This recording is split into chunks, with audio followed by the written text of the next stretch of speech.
All right, welcome back to the pod. Today we got my boy Jonny Warner on, owner Warner Transportation. Absolute freaking stud, dude. I'm stoked you're here, brother. I'm stoked to be here. Thanks for coming out. Hopefully the drive wasn't too bad. It was perfect. Dude, so I was actually curious. I don't know if I've ever even heard the story of Warner Transport and how you got started with that.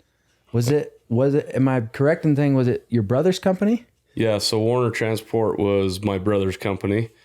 About 13 years ago, my brother approached me and was like, "Hey," and he'd been in business, I think 3, maybe 4 years.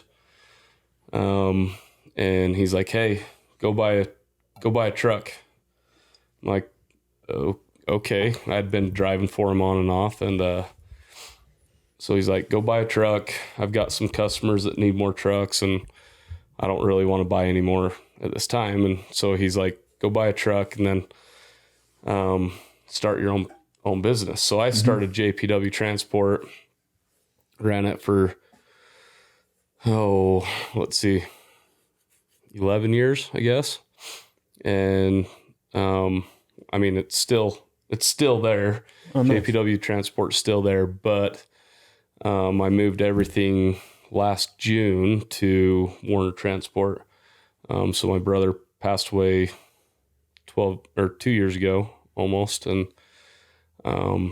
last June I ended up buying his wife out and combined the two companies. We were both basically doing the same thing. It was kind of one of those things where, we might as well have been partners in the beginning, but it was almost easier to have our separate companies to, manage money and whatnot. But so, yeah, that's kind of how, so now we're, combining the two and just kind of trying to start. How many trucks do you have? So I've got 14 trucks. No, hold on. Too many to keep track of? Yeah, too many to keep track of. 14 trucks, 11 of them are running. Okay. daily. And you're mainly moving like dirt? Yeah, dirt, rock, basically construction, anything that goes in, dump truck or a side dump or. Is that what most of the trucks are, dump trucks? Yeah, so I've got, like 7 of them are dump trucks, 8 of them. And then 3 side dumps and a transport truck. So Gotcha. So you said you're going into wanting to grow, right? yeah. What does that look like? Is that just more trucks, more drivers, more admin? No, it actually, so I've been, since my brother died, he kind of always, screened topsoil and things like that. And I just buy it from him and whatever. And, so the last 2 years, me and mine and my brother's really good buddies approached me. He's like, "Hey, me and Brett talked about going in on a screener together and screening together. And do you want to buy a screener?" And I'm like, "Well, sure, I guess." So me and his name's Nick, we bought a topsoil screener and started screening topsoil the last couple of years together. We've kind of... What's involved with that? You just put it on the screen and then get all the big rocks out of it? Yeah, so it's a big trommel. Like, it basically, there's a belt that goes into this thing that just turns like this. And then there's it's a screen that basically lets all the dirt fall through and all the, 3/8 plus rock goes out the back, and then the topsoil goes out the front. Okay. And then you sell the topsoil? And then we sell the topsoil. So me and Nick, we've kind of jumped from like location to location. Somebody will need like 10,000 yards screened and we'll go screen it. So this year we're hoping to just have a spot like that people bring dirt into us and it just screens. And that's the property you're in the process of buying right now. Yeah. So we're in the process of buying a piece of property to do that. And, how's that going, by the way? Any updates on it? I know at your bachelor party you were. So yeah, I mean, probably the same as the bachelor party. Just waiting for funding to go through and all the process of buying real estate. A lot of real estate. Yeah, dude, you got freaking 7 acres. Yeah. So that will be a big thing. I mean, like right now we're leasing a piece of property to park our trucks on. So it will be nice to have the space to do what I want with it. You know, you're going to leave all your trucks there. Yeah, I'll leave all my trucks office there too. Yeah, so there's a house on the property, so we'll just make that into an office. It's not like a nice house by any means, but it'll work as like an office. So we'll bring, a couple office people in, and hopefully it will do what I'm hoping. That's kind of the fun of business, though, right? If not, then oh well. It is kind of how it goes. Yeah. I like it, dude. I like that you're expanding. I'm excited for you to get this property and see how it all develops out. It's freaking rad, dude. Yeah. So I wanted to circle back on your brother. Okay. Your brother was in a snowmobile accident. Yeah. Dude, I actually just did an avalanche course a couple days ago, and they were talking about some of the different incidences. And I pulled up the map, was going through the Okers, and saw your brother's location over there. Yeah. So what exactly happened? It was a pretty big avalanche. Yeah. So I think at the time they said it was one of the biggest avalanches in Utah history, like that killed somebody. Yeah. So it was about a mile wide, half a mile long, or like ran for a half a mile. So him and my other brother were just around the corner kind of, and yeah. Well, and there were some other guys with them, for most of the day. And then those guys left. My 2 brothers dropped down another canyon, and my oldest brother, Ryan, he dropped down and nothing happened, but he got about 3/4 of the way down and looked back and saw that whole mountain. Well, basically just saw a cloud of dust of snow. Mm-hmm. Right. And so he kind of veered off to the left and then he started, looking for him with his beacon. And at the same time, he was texting my cousin who was up there with him, and they had just come around 5 Mile Pass, which is just right over here. And he got the message, and they got to where you could look up the canyon that they dropped in, and they could see that it had all slid. And so they all rode up from the bottom of that canyon. My oldest brother Ryan was looking for him and found the location, started digging, dug down. I think they said it was like 22 feet. It's like crazy, wow. Like just kind of a freak, not a freak accident. Like, I mean, I've come to the realization, life is about, living life. Right. Yeah.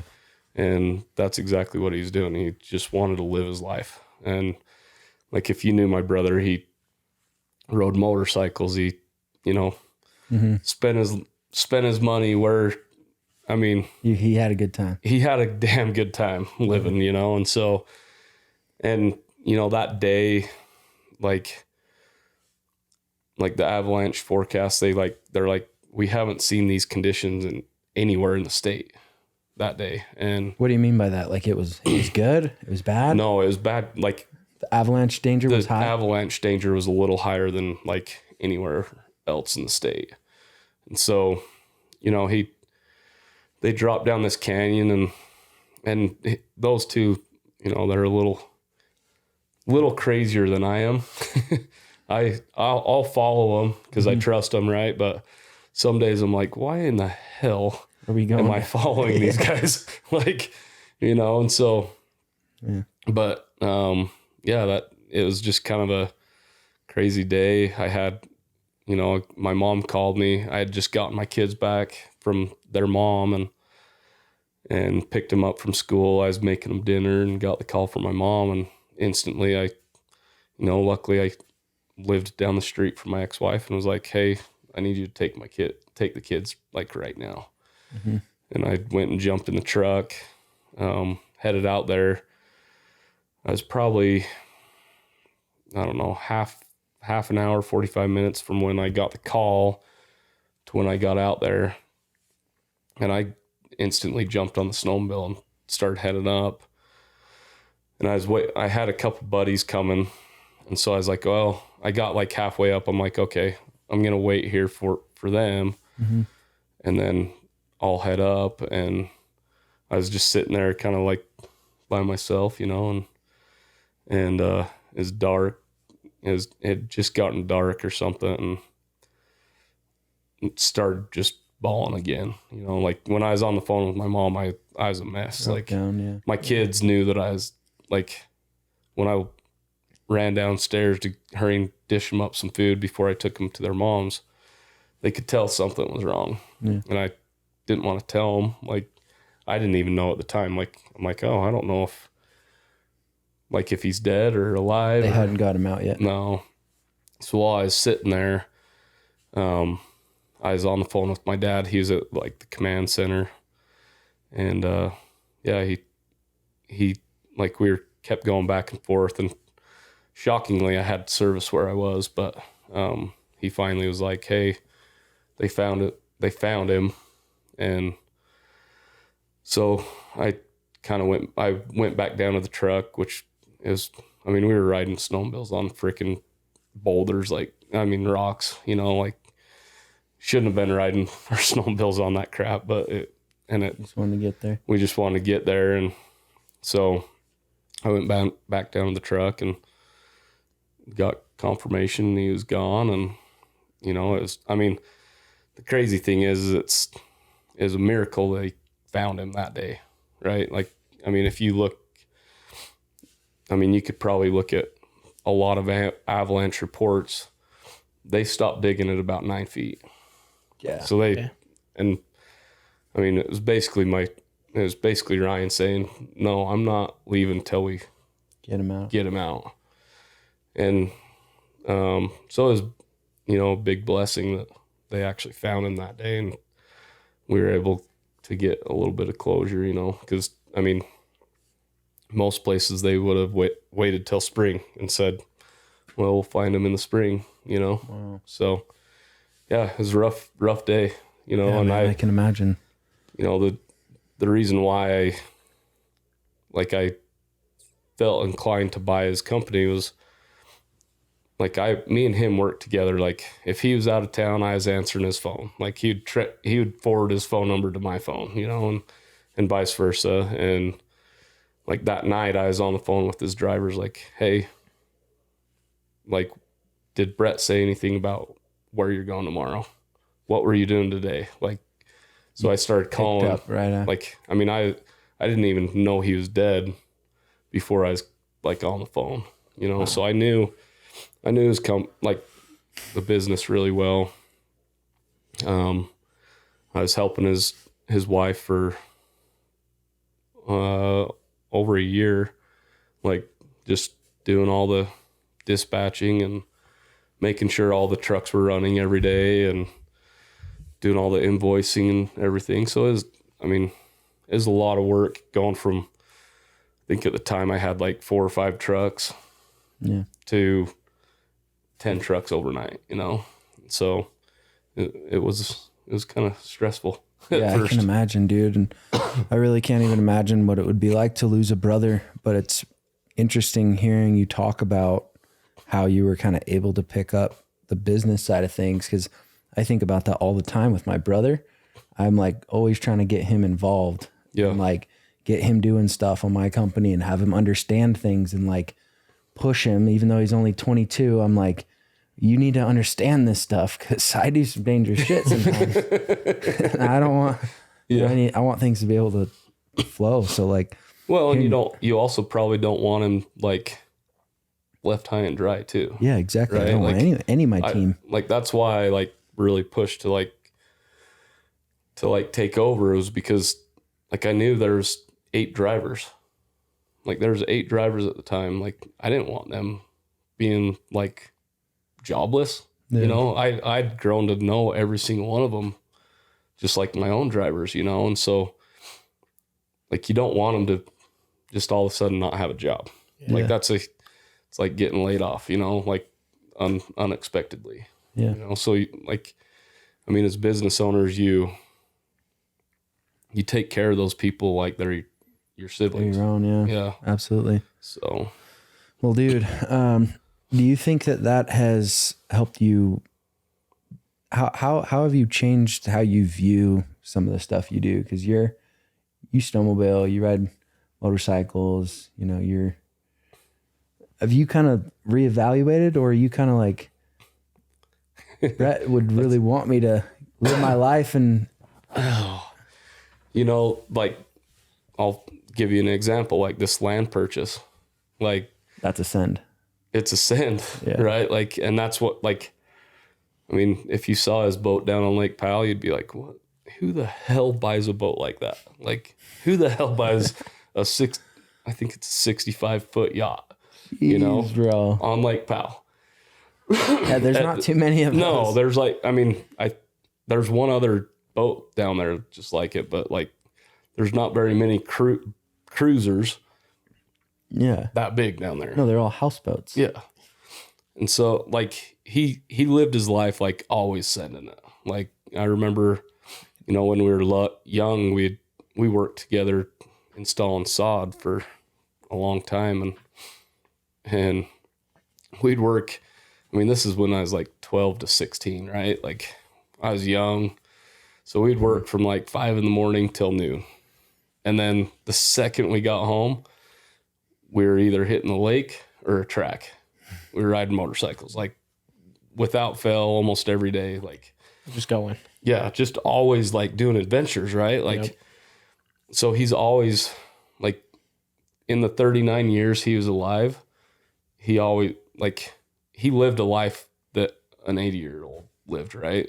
And so it's really changed my perspective on, you know, just live your life. Like you never know when's your last day. Yeah. You know, and like with the business deal, like, I don't know, like if I fail, cool. Mm-hmm. Like I'm 37 years old. I can rebuild, you know, with my divorce, I had to kind of rebuild me. Yeah. Right. And so like you fail and you grow and you move on, learn from it and keep going, you know, and like the life risk taking, I look at it as like, I mean, you see all these people, like they attempted suicide or whatever, like, and they live and then they have this beautiful story to tell, right? Like God saved that person for a reason. Yeah. Like, yeah, my brother wasn't saved that day, but how many times was he saved before that? You know? And so like, I look at it as like, okay, continue to live your life like you were, or even more, yeah. Right? Because it's like, why live in this box? Yeah. Like I tell my kids sometimes, you know, we'll be in the Razor on the snowmobiles and they'll be like, Dad, I'm scared. And I'm like, okay, well, look at it this way. I will never put your life in danger. Right. So like, for example, we were in Moab in the Razor, mm-hmm. and there's a steep hill on Hell's Revenge. And we started going down, and my oldest daughter, Hazley, she's like, Dad, I'm like, don't go down this. This is really scary. Mm. Granted, I did just scare the shit out of her by going out of the hot tubs in the Razor. So she like her emotions were a little bit heightened and whatnot. Yeah. Like obviously I didn't have them in the Razor with me when I did the hot tub, but I was pushing the limit a little bit on the hot tub, but which for those of you who don't know, a gnarly bowl that you got to drop down into, and it takes a little bit and of like 75% of people probably flip in it. Okay. Right. Yeah. I don't know the statistic. High flip ratio. Yeah. It's a high flip ratio. So like her emotions were heightened and whatnot. And like we started going down, she's like, Dad, I'm really scared. Like, don't go down this. And I'm like, well, one, we have to go down this. Like we have to. The only way out. There's no other way around. I mean, there is other ways around, but I'm not going to tell her that. But I'm like, but the main point is, I was like, I will never put you in a situation that will harm you as a dad. I will never put you in that situation. Right. And so I think a lot of times everybody's so cautious about, like, it's almost like we all should live in a bubble. Right. Like they're so cautious about, oh, well, what if this happens? Well, what if it happens? Like, all right. You know, like jumping out of a plane or jumping off a freaking cliff or, you know, doing a backflip on a snowboard. Like, what if I land and I break my neck? What if? Okay, you move on from there. Yeah. What if I fail in my business? Okay. Move on from that, right? Like, there's so many what ifs in life that it's like, well, I mean, at the end of the day, did I do what I wanted to do in my life? Yeah. Right. It's definitely better to look back and instead of having to say the what if of like, what if I would have tried it and it would have worked? Yeah. You know? Yeah, exactly. I mean, that's typically where you see people having the most regrets is the things that they don't do. Yeah. The things that they don't try. Yeah. Something that like me and my brother talked about.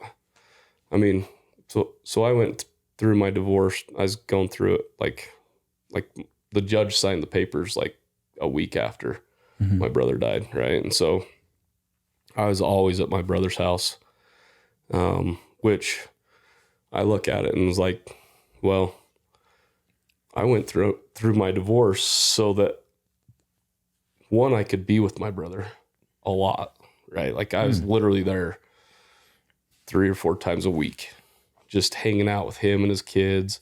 Like when I didn't have my kids for the week that I didn't have them, I was at their house. And when my kids did come to my house for the week, we'd be at their house because our kids are close to the same age. And like, I look at it that way, but like, so I got to know my brother so much better because something else shitty happened to me. Right. Yeah. So I look at it as like that happened so that I could be with my brother before he passed away. Time with him. Right. And so like, yeah, shitty things might happen to you, but if you're not living your life, like you're not going to be able to see the good things that happen to you.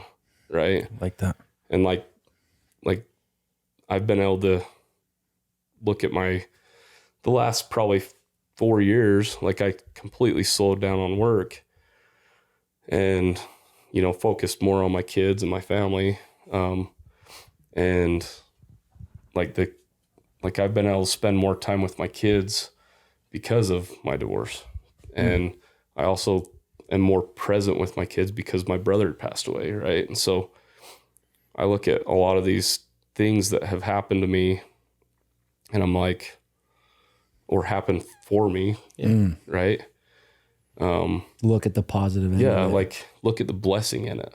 Like, I mean, yeah, I lost my wife that I didn't expect was going to happen. Right. But I also got to spend like good quality time with my kids, like the last 3 years. And now I have a brand new, and now I have a brand new wife. Congratulations, by the way, bro. You just got married, what, 3 days ago? Yeah. Yeah. Dude, that's freaking should be on incredible. A honeymoon, but we did that before. We did the pre-honeymoon, right? Yeah.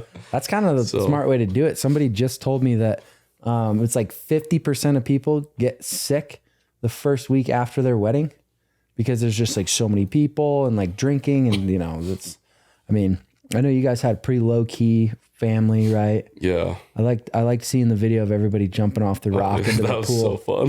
That's so I mean, all my kids were like, Dad, let's do this. I'm like, and her, like all the kids, all 7 of them. And 7 between the two of you? yeah.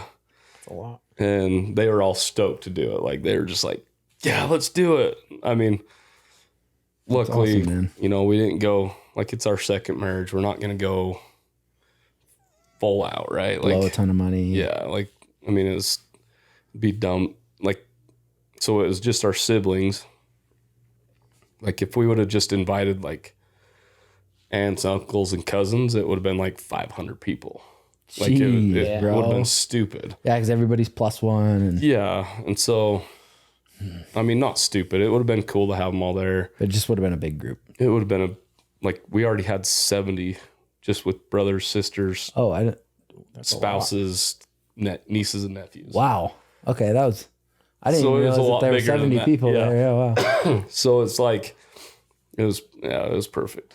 That's crazy, bro. That's so awesome that you have such a big family and everybody's so local. Yeah. Because I mean, there was a few that had to fly in, but yeah. Okay. It was really good. But your family, like, lineage, I guess, is Utah for Oh, it's stupid how big. original settlers of Utah or something? No. When did they come over here?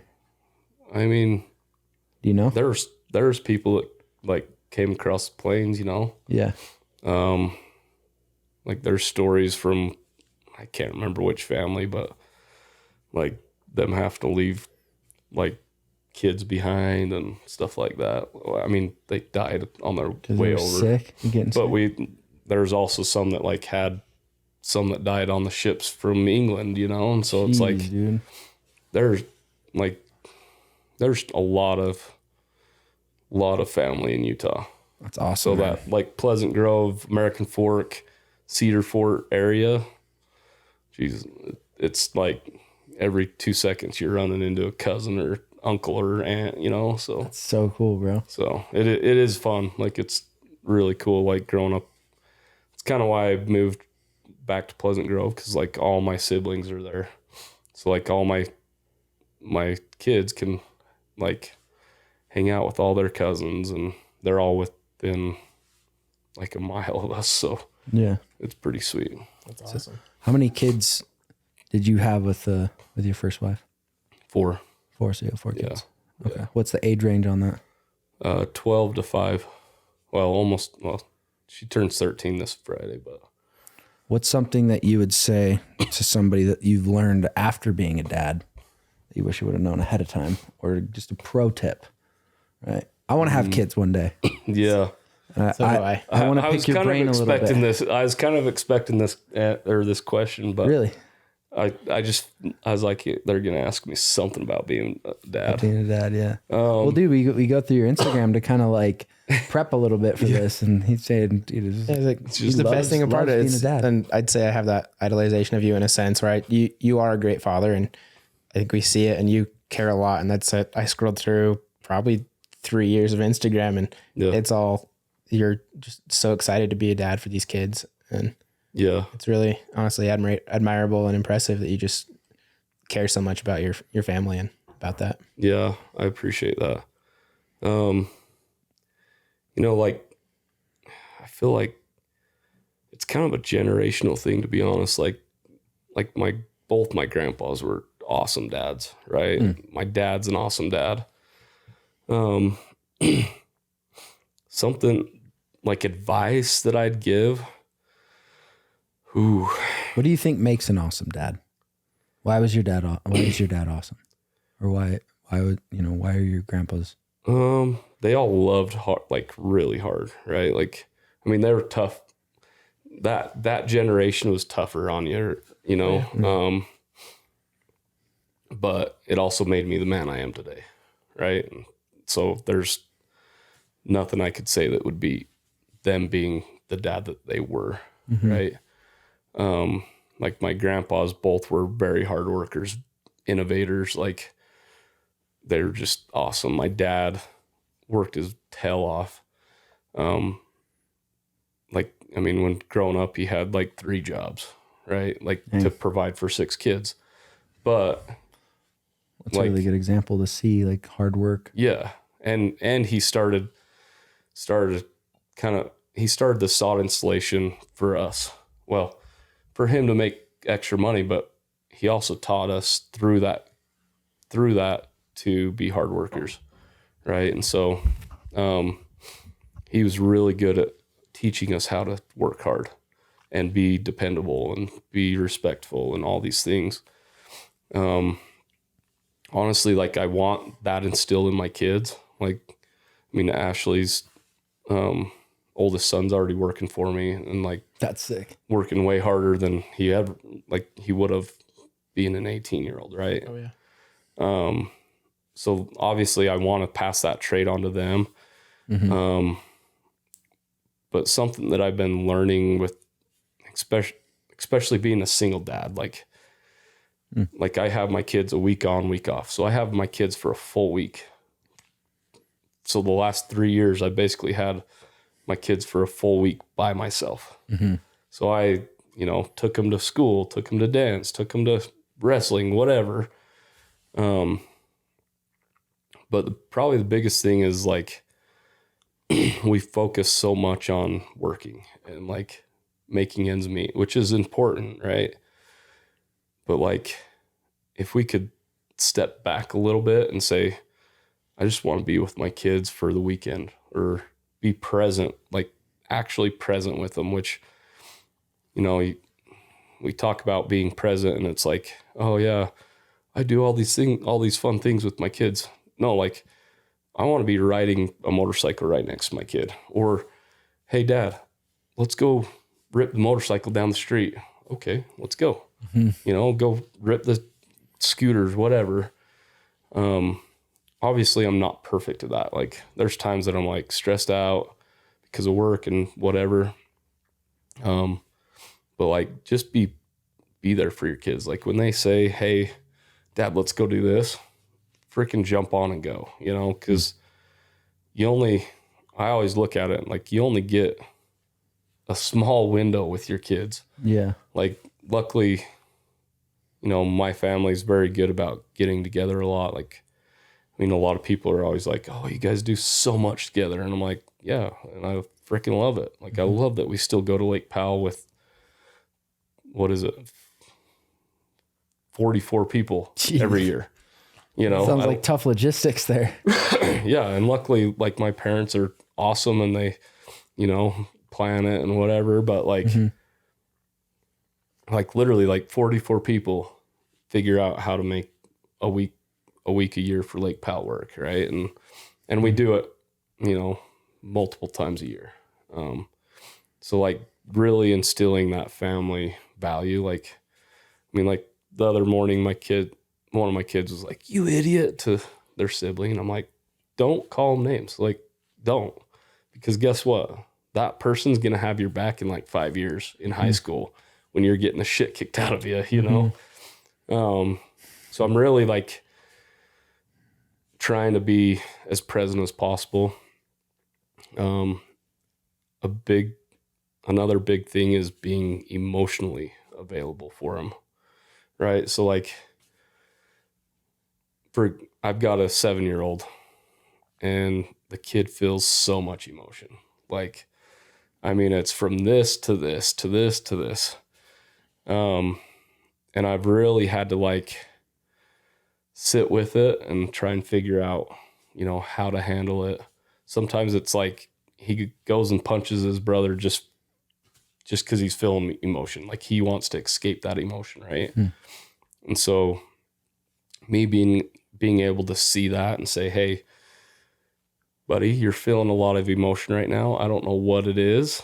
Or you ask them, obviously, but hey, let's take 5 minutes. Let's go, let those emotions run through. And that's been a huge thing. Obviously Ashley's helped me with this a lot. Another lady's helped me understand it a lot better with him. But really being emotionally there, right? Like when they're crying, okay, yeah, maybe they're crying. Who knows why they're crying half the time, right? Like, but obviously they're feeling some type of emotion. And so really trying to like figure out, okay, why are you feeling that emotion? Let's kind of get to the bottom of it, and, you know, let's figure it out from there. And I mean, as adults now, we're like, especially with, you know, Watt and all that stuff, I'm like, shit, why am I feeling this? Oh yeah, that's why I'm feeling it, you know? Just really helping them understand. Like my biggest goal with my kids is helping them understand themselves so that they can, you know, later on in life, they don't have to deal with the same stuff I did, you know? Yeah. Like, oh, you're feeling like shit today? Okay, let's break it down and figure out why, you know? Are you feeling stressed? Okay, let's look at all these bullet points that you're doing every day and figure out which one's stressing you out the most, you know? And so I've really been trying to hone in on that a lot lately. Just like, hey, like, especially the first day they get back with me, like Monday night after school, and they're like, it's Rowdy. It takes rowdy. a second to reset them. Yeah. Like, so like my 7-year-old, I can tell he's feeling kind of crazy, you know? And so I'm like, hey, let's go take 5 minutes, go breathe. Like I even went and bought him a sound bowl so that I'm like, hey, go grab your sound bowl. Nice. 7-year-old is like meditating in his room with a sound bowl. Oh yeah. And it's cool. Like it's taken me like 6 months to get him there. Right. But he'll go do it. Obviously all my kids are the same way, right? Like they feel different emotions on certain days. And so I've really tried honing in on that and seeing, okay, why are you feeling that? You know, did something happen at school? Like, hey, how was school? How was it actually? You know, like what happened to make it so that you're feeling these emotions. So that's been a huge, so like if you can figure out your own emotions, you can hold space for them. Yeah. Right. Sounds like you're good at like diving a little deeper with them. I feel like my mindset, I guess, was more so to like, you hear the term like, oh, you got to let them self-soothe, you know, and like let them figure it out on their own. But I feel like there's something to be said about being willing to kind of drop in there with them and let them know like, hey, I'm here for you. I can help you get through this. And I feel like I would have really appreciated having something more along those lines as a kid. I feel like my dad was just like, you're fine, you know, whatever. Yeah. I mean, I think that's like one of my things is like when I feel something, I'm like, okay, why are you feeling this? Like, I mean, it's like the whole property thing. Like 3 or 4 months ago, I woke up at 3 a.m. Dude, a train could wreck outside and I probably wouldn't wake up for it. And I'm like, why in the hell am I awake at 3 a.m.? Like, there's no reason why I should be awake. And I got thinking and, you know, and I was like the thought came to me and it like, I say it's from my brother because that's what I felt, you know, and it's like, dude, you need to get that property under contract and get it done. Like, stop being a pussy. And I'm like, all right. I got it. I mean, obviously it's scary, but like, so like I question a lot. Yeah. So I want my kids to be able to, I mean, we're parents for a reason, right? We're supposed to love them and we're supposed to guide them. Like these parents that have all these rules and regulations on their kids, dude, no kid wants to live that way. Like you look at every kid that has all these strict rules. What do? The opposite. They freaking break them every single time, right? And so it's like I'm here to love them and to guide them, you know. And so if I can guide myself, I can help guide them too, right? So if I'm able to like look at my emotions and figure out why I'm feeling a certain way, I can help them figure out their emotions and help, you know, obviously they're never like, I shouldn't say never. they're probably not going to follow exactly what you tell them. Yeah. But at least you helped them understand, oh, I can take this trail or this trail.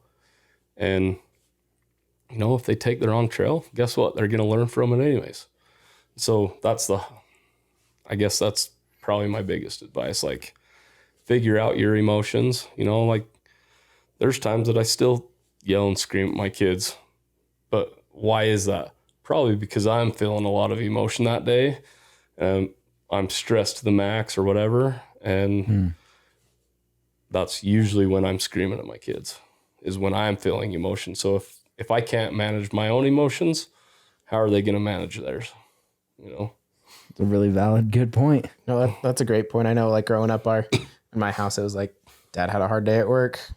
You're walking on eggshells today. Yeah. Like, it's tough to navigate, but it's cool to see the perspective of you've come in with the intelligence and wanting to learn from it. And yeah, everybody does make a mistake, but you acknowledge that and see where you're like, oh, I was more upset because something else. This wasn't the actual situation. And that, I think that's quite valuable there, to be able to separate the emotion there and be like, this isn't why I'm mad, though it might be something that's bothering you in the moment. It's cool to be able to have that separate perspective. Yeah. And I think another thing, like, being willing to, like, if you do scream and yell at them, be willing to own your mistake. Like, hey, guess what?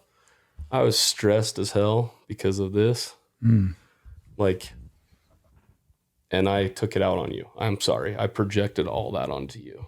And I'm sorry. Like, be willing to apologize for your actions. Like, I've noticed that a lot with my kids. Like, when I'm like, hey, buddy, I'm sorry for yelling and screaming at you. That probably goes a long way. Goes a long ways. Like, and dude, Feels kids, respected. Dude, kids are the most lovable humans on this planet. Like, they can't be mad for longer than, you know, I don't know. I don't know how long the longest my kids have been mad at me, but, like, they can't be mad very long. They don't want to be mad at you. No, they don't want to. They love you. Yeah. Like, they have unconditional love for you. Like, there's literally not a lot that you can do to make it so they don't love you. And so, like, when I go apologize to them, they give me a big hug and, you know, they're like, oh, I'm sorry you're having a bad day, Dad. And I'm like, oh, shit. Dang, dude. Like, I just completely effed that one up. But I'm glad I have kids that love me, you know? That's so cool, man. So that is so awesome. Yeah. I was also going to ask you, do you believe in God? Yeah. Fully. You do? Yeah. Believe in the afterlife? I do. Yeah, it's obviously I grew up in the LDS church. Okay. I don't go very often anymore. When you do go to church, you go to LDS church? Yeah. Okay. Yeah. I mean, I haven't been in, I don't know. It's been a few years. Like, before COVID, I was like in the young men's presidency. Really? Which I like, honestly, like, that's probably my calling, is the young men's and stuff. But yeah. Yeah, I before COVID, I was like really, like, I was dialed in, right? I mean, obviously, like, I have no hard feelings towards the church. I just don't go, right? Yeah. But I do believe in God. I think, you know, I feel his presence when I'm in the mountains mostly, right? Yeah. Like, I've gone through some dark days, and obviously, like, a lot of people have gone through dark days and they're like, oh, I felt the hand of God, right? And Yeah. like, when I felt it the most, I was in the mountains, like, just around the corner over here, like Mountain Church. Oh yeah. Like, and so, I mean, even, I don't know, like, I served an LDS mission in Where'd you go? Brazil. No way. Really? Yeah. Speak Portuguese? I speak Portuguese. I did not know that. I mean, I might not now, but That's awesome. You gotta practice that up, man. I do. Do you ever talk Portuguese with anyone, or you just? Every once in a while, like, a few words, right? Like, it's kind of like anything. You lose your confidence in it, and it's harder to do. you know? And so, like when I lived in Lehigh, I had two neighbors that they were from Brazil. Like one of them was like, his family like grew up in my mission. Oh, that's cool. Yeah. So did you know any of his family? no, they had come to the US far before that. Oh, gotcha. So yeah, like, I don't know. I think ever since my mission, like, I mean, I've always, you know, loved the church. Don't have anything bad to say about it. Have you been back to Brazil since your mission? No, I want to. Dude, you should. I should. I want to go to Brazil. We should go. Yeah. I'm so down. Yeah. Double date down to Brazil. Yeah, exactly. Let's do it, bro. So my mission was actually, it was at the furthest end of, like, the farthest south. Super south. So it was like, it literally is like here. Like south enough to get cold? It would get cold? Yeah. Oh, really? Oh, dude. You had real seasons. Yeah. Like Middle of summer here was like... middle of summer winter. there's like 100 degrees with 100% humidity. So it was like freaking miserable as hell. Like you'd sit in front of the fan after you get out of the shower, spread eagle, you know, like, but the winters were brutal, like, cause it was humid. So it was like kind of a mist falling on you all the time. Like the first place I went to, it was in, let's see, I would have been there like April, May. So like the first of the winter. It was a city called Bagé, right on the border of, let's see, I think Paraguay, maybe Brazil and Paraguay. So it was like very far south. Okay. And dude, those houses don't have any insulation. It's like you're like living in a refrigerator. Keep the wind off of you. Yeah. Like, and sometimes it was colder inside than it was outside, you know? And so, yeah, it was cold. Sounds like an adventure, bro. Oh yeah. That's freaking awesome. Yeah. Hey, I got to take a quick bathroom break. You guys can keep going if you want. All right. Yeah, we'll keep running. Yeah, let's see what you got. No, it's funny. Every time I talk with you, the more and more you remind me of my own dad. Oh yeah. Is a great thing. Uh-oh.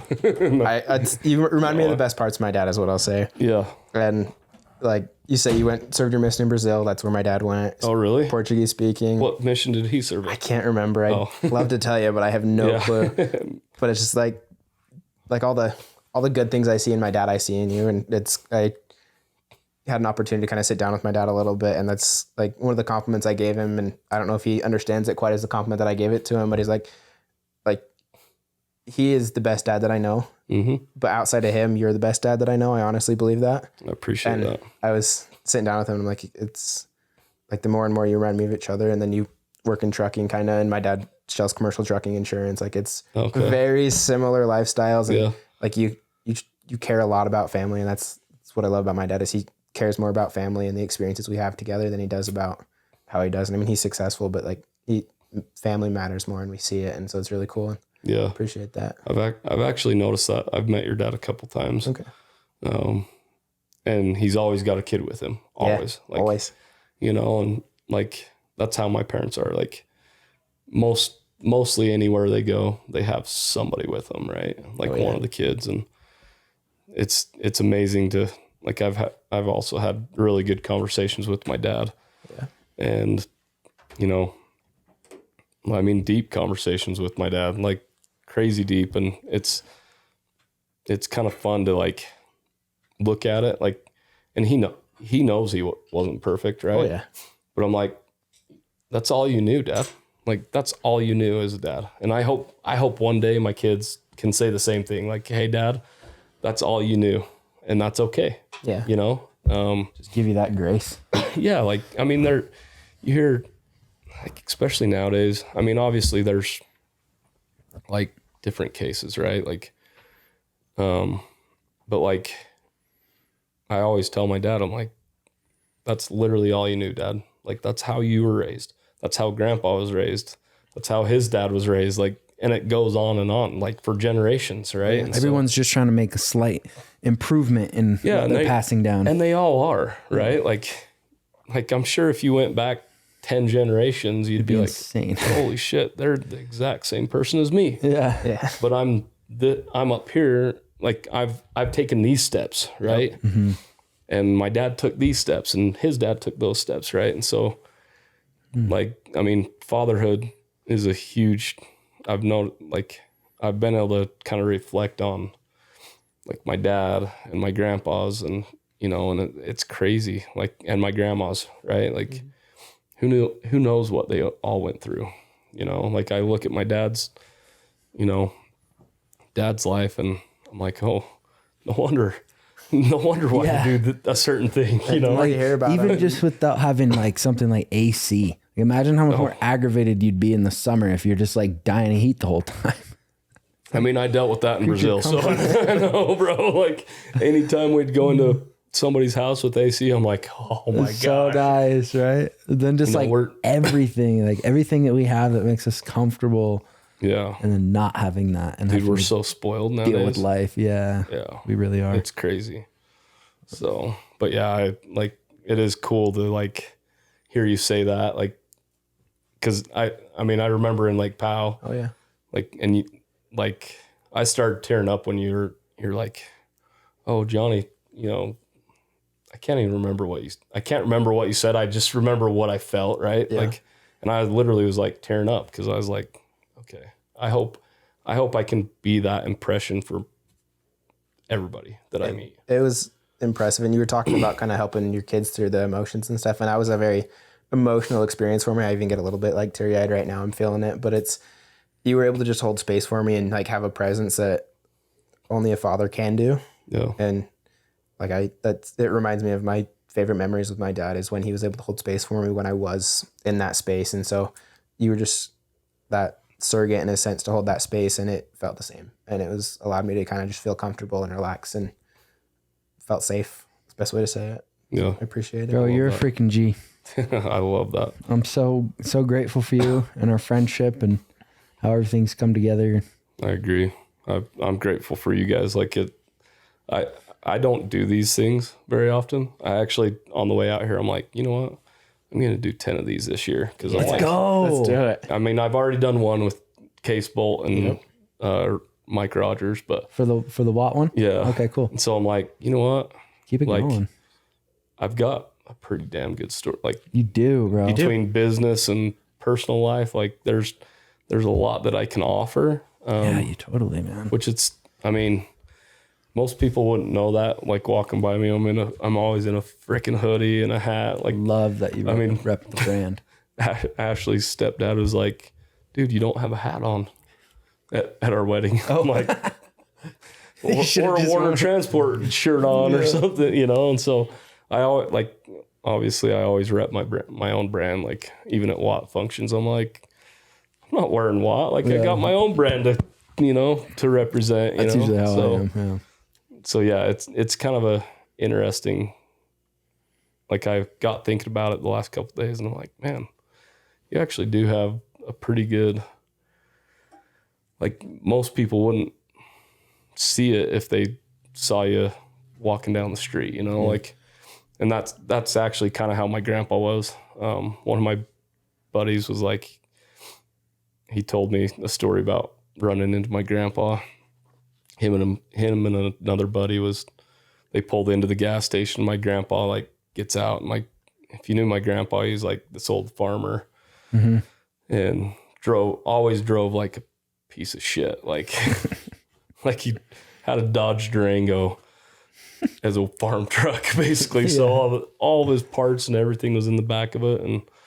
And so they pull up to this gas station. He had a cardboard in the window. And my buddy's buddy was like, man, the heck? Like, what's this farmer guy doing? Yeah. My buddy turns to him. He's like, that's probably the richest guy in Utah County. And like my grandpa was very successful, you know, like he had a lot of property. Yeah. Like had tons of property. And so like, I hope, one day somebody's like, oh, look at that bum, you know? And, bro. I love that. And then know that like somebody with them's like, you know who the hell that is? Yeah.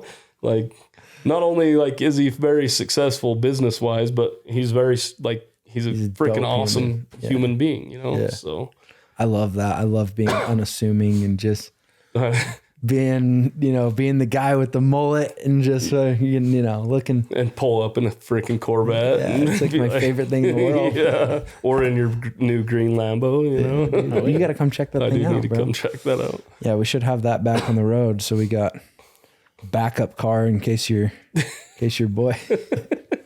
Did you hear about this? Yeah, we got to tell that story. I think we talked a little bit about it on the pod. Have we? Oh, really? Yeah, maybe that was just with Reagan. I don't think we did.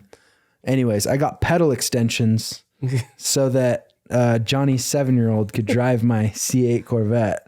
So I got another project I'm doing with it. Once that's done, it's all yours. It's a great car to learn in, man. Oh yeah. I mean, it's kind of an expensive car to wreck, but hey, just find a big parking lot. yeah, It exactly. should be fine. Yeah. Maybe we'll get one of the track days where they have like the big lot you can just do whatever you want in Dude, that'd be, with cones. he would, the funny thing is he would freaking love that. He'd be like, he'd probably drive it better. Like, honestly, my 7-year-old, like, he can drive equipment better than most adults, bro. Like, Really? Oh, He's yeah. got the touch. Oh yeah, like I had him out to Ophir we were doing some work on some of the property, and he's in the skid steer just scooping it up, went and dumped it, leveled it out, and I'm like, dude, I couldn't do that when I was freaking 20, Yeah. let alone when I was 7. Oh, man. I know I couldn't do it. Yeah. He's going to be quite the operator. And then my 5-year-old's over in the Mini X just freaking just turning it, like swinging it going around. spinning. Yeah. That's awesome. So, That would be me at 5. yeah, Full spin. my kids love, stuff like Equipment. that. Yeah. Like my 7-year-old, I mean, my 13-year-old, she like loves speed. My 9-year-old, she's not. So like in that time period, she didn't, like, she's either at the dance studio that my ex-wife owned, or, at home with her. So she didn't really get as much seat time with dad, but my 7-year-old and 5-year-old, they've both gotten a lot of seat time with me, and my 13-year-old. So they're like not afraid of anything. Nice. My 9-year-old, she's work in progress. We're working on her, but it's fun. So That's awesome, man. Well, I really appreciate you coming out here and doing this. I know it's not a short drive. Yeah. I'm really grateful that you were down to do this, and we'll have to get you back on here and keep up with this story, man. I always say the biggest reason why I wanted to do this really is just to have conversations on record with all my friends, yeah. and keep up with everybody's story and be able to go look back and just have it for memories. So Yeah. I'm super, super grateful that you were down for this, bro. Thank you very much. Grateful you put it out there. Appreciate it. Yeah. All right. I think that's a pod. We will see you guys on the next one. Peace.